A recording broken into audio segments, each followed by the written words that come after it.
Hi and welcome back to the channel. Well, if it's your first time here, my name's Andrew, and if it's not your first time here, it's still Andrew, that hasn't changed. So today I'm going to be talking about the DJI Neo 2, and I've been using this drone now since it first came out quite a few months ago.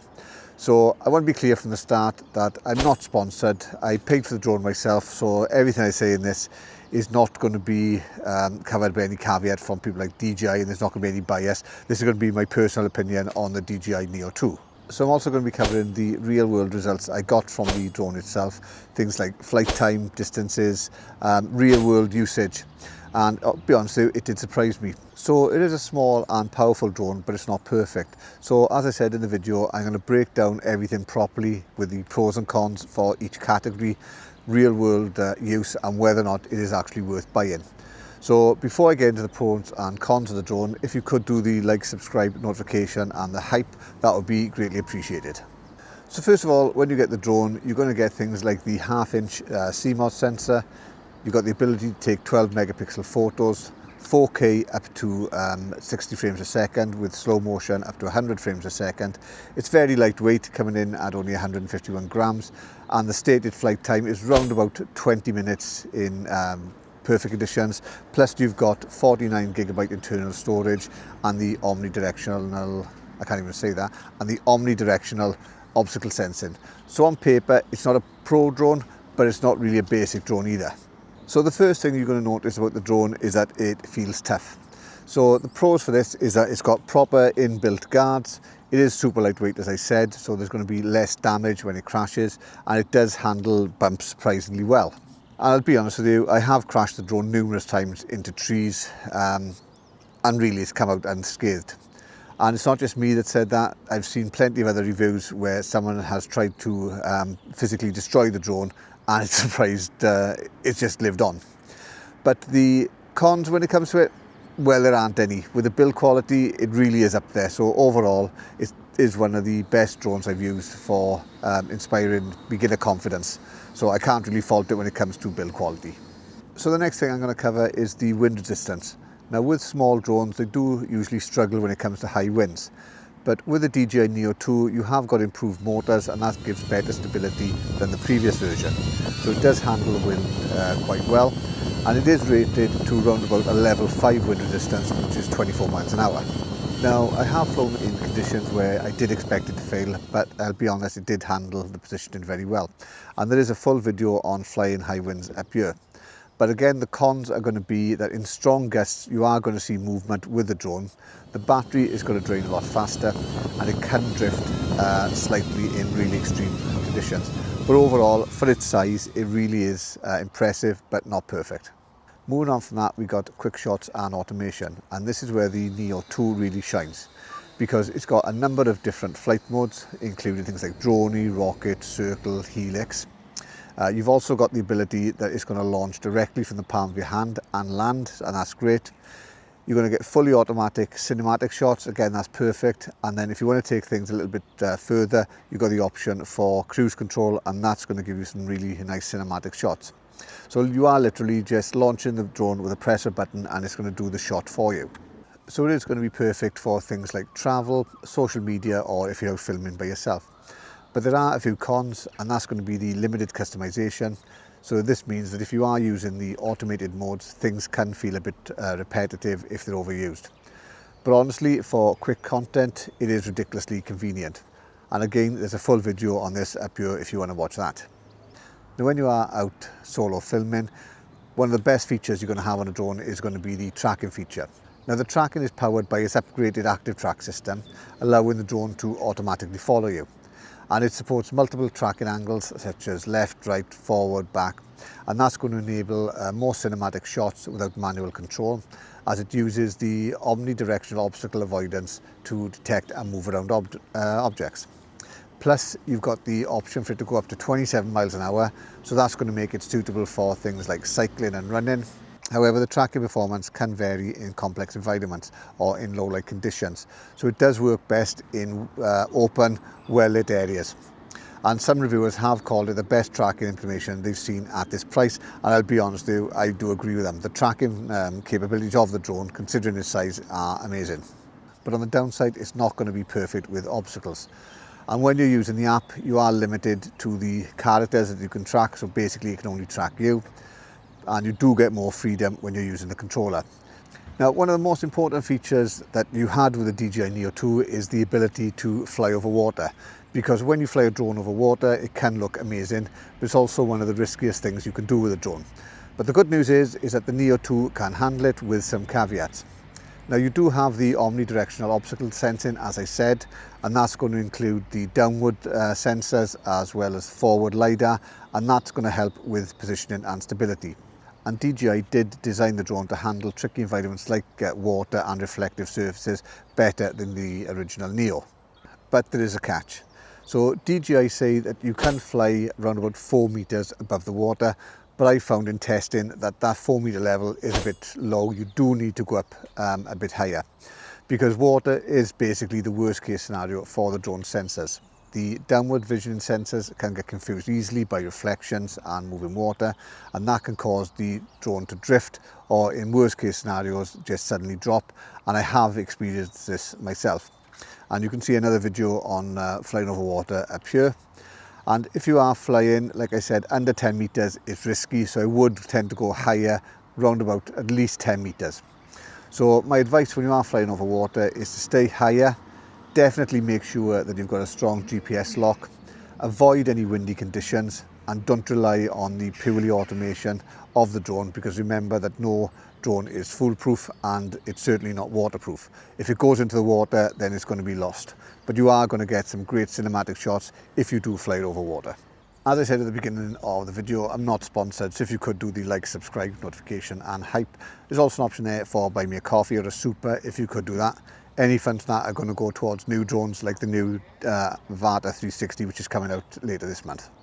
So the next thing we want to look at is going to be the frame rates and the video quality. Now, the DJI Neo 2 does deliver smooth cinematic footage up to 4K at 60 frames per second, or if you want to go into slow motion, it does that up to 100 frames per second. So overall, the video results are vibrant and well balanced, and it is making a strong option for casual cinematic shots and social media content. You're going to get smooth footage thanks to the 2-axis gimbal and the electronic image stabilization, and that's going to be great for social media content. It also offers improved image quality with 13.5 stops of dynamic range, and that's going to allow for better highlights and shadows details and give you a more natural colour, especially in changing lighting conditions. But on the downside, it's not going to be as sharp as you're going to get on some of the higher end drones, and the smaller sensor is going to struggle in low light. But overall, it does look good, especially for social media, as long as you don't expect some really great cinematic epic footage. So the DJI Neo 2 does offer slow motion at 4K up to 100 frames per second, and that's going to let you slow down any fast action while still keeping the movement nice and fluid. Plus, with a 1/2-inch sensor and the upgraded processing, it does deliver a solid dynamic range, preserving the highlights and shadows, and that's going to give you a more natural footage even in tricky lighting. So combined, this means cinematic slow motion shots with improved contrast and clarity, and as other things, you're going to be ideal for action, travel or creative storytelling. But on the downside, the resolution will drop depending on the mode that you're using. So if you are filming in vertical, it's going to drop from 4K down to 2.7, and it's not going to be super detailed. So it is still fun, just not really professional slow motion standards. But for a drone this size, you can't really complain about that. And then we're going to go on to color profiles. So the Neo 2 does offer only a normal color profile, but it does give you, as I said a few moments ago, that wider dynamic range, and that's going to preserve the details in both the highlights and the shadows. So you are going to get some nice colors straight out of the camera, and it is going to be easy for beginners. So the cons then are going to be the fact that because you've only got that normal color profile, you haven't got a D-Log or any flat color profiles. So this means limited flexibility in color grading. So you will have to be mainly satisfied with what you do get from the camera.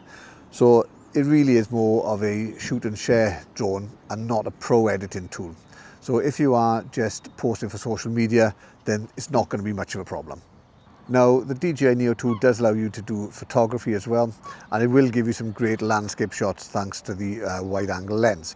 So you are going to be limited to 12 megapixel photos, which is okay for casual use. But on the downside, it only allows you to take JPEGs. You can't do RAW. So this means you're going to have limited dynamic range, and there's no pro photography features. So you're going to be limited to either a single shot or time shots, and there's nothing like a burst shot or bracketing. So then again, it's not really a photographic drone, it's more of a video first for social content. And then that's going to lead me on to the control option for the drones, and this is where things get a lot more interesting. Now, there are a lot of pros to the DJI Neo 2 when it comes to control. Now, the Neo 2 does offer flexible control options, including smartphone app control, dedicated controller for more precise handling, gesture control commands for hands-free operation, and voice control. And these options make it suitable for both beginners and experienced drone users, allowing you to switch easily between simple or advanced control methods. But when it comes to the cons, there are a few of these as well. First of all, if you're using the app, it can be quite inconsistent. You're not going to get fantastic range with the Wi-Fi adapter. You're only going to get maybe 300 to 400 meters. And again, there's a video up here if you want to see the test I've done on that. Plus, you've got no manual settings when it comes to using the app, so everything needs to be in auto. Now, using the controller is going to be a lot better, but it says you can get a range of up to 10 kilometers or 6 miles. But in my opinion, this is pointless, because when I've flown the drone, I've only ever managed to get round about a mile away from where the home point was before the battery runs low and the drone needs to return. But there again, a mile is going to be for most people, considering you need the visual line of sight. So whereas they do say 10 kilometers, it's a waste of time. Then you've got the gesture control, which is nice. You know, you just put your hand up, move it about, and the drone does the same. But again, it does take a little bit of practice. When it comes to voice control, then it is not always reliable, because if you've got an accent like me, that can affect the way that the drone responds. But overall, it is one of the most flexible control systems I've seen on any drone. Now, one thing that the DJI Neo 2 does offer is the ability to capture audio alongside your footage, and that's going to add a personal narration to your shots. So it uses the built-in mic on your phone, or if you've got an external mic attached to your phone, to capture the audio in real time. And it's especially useful for things like vlogging or travel clips, where you want to do a quick bit of storytelling on the go. So it also removes the noise of the propellers from the audio, but the audio quality is not going to be fantastic, and it is really only going to be usable for things like social media. So this is just a test now. The drone is literally about a foot away from me, so this is the quality you're going to get from the audio. I also want to say, in the last section, I did forget to mention that you can control the drone as well directly on the drone itself by using the buttons on the side, saving the writing screen here. I forgot that way of controlling the drone. And then that's going to lead me on to the flight time. And DJI do state you're going to get up to 90 minutes of flight time per battery in ideal conditions, such as calm, windless environments. But in a real world test, I only got between 10 and 12 minutes, and there's a lot of dependent factors like the wind speed, the flight mode you're in, the shooting mode you're in, and whether or not you're using the propeller guards. So it is a nice compact drone, but carrying spare batteries is going to be recommended for longer sessions. And once again, if you want to see the flight time tests, there's a video up here where you can do that. So the question is the DJI Neo 2 really worth it? And honestly, definitely yes. It's not perfect. The camera isn't pro level. The battery's limited. You don't get any features like RAW or advanced color profile, but it's rugged. It handles the wind well. It's excellent for tracking. You've got the quick shot modes, which are effortless. You've got various controls, and they are really versatile. It's just a really fun drone to use, and it is one of the most versatile beginner drones that you can get right now. So if you do want a drone that's ideal for travel, for social media, for quick content, just for capturing life quickly and easily, the DJI Neo 2 honestly is a great choice. And as I said, I'm not sponsored by DJI. This is purely what I honestly think about the DJI Neo 2. So if you enjoyed the video and you found it useful, if you could do the like, subscribe, notification bell, and definitely the hype, that would be greatly appreciated. If you did want to do the buy me a coffee or a super to help me towards getting new equipment for the channel, that would be greatly appreciated too. If there's anything you want to see in relation to any of the DJI drones or the Hover X1 Pro or Pro Max, which again are absolutely fantastic drones, or any action cameras such as the Action 6 or the Akaso Brave 7, let me know in the comments below, and I'll do my best to sort that out for you in the future. And if you've got any questions, again, just let me know. So thanks for watching, and I'll catch you again next time.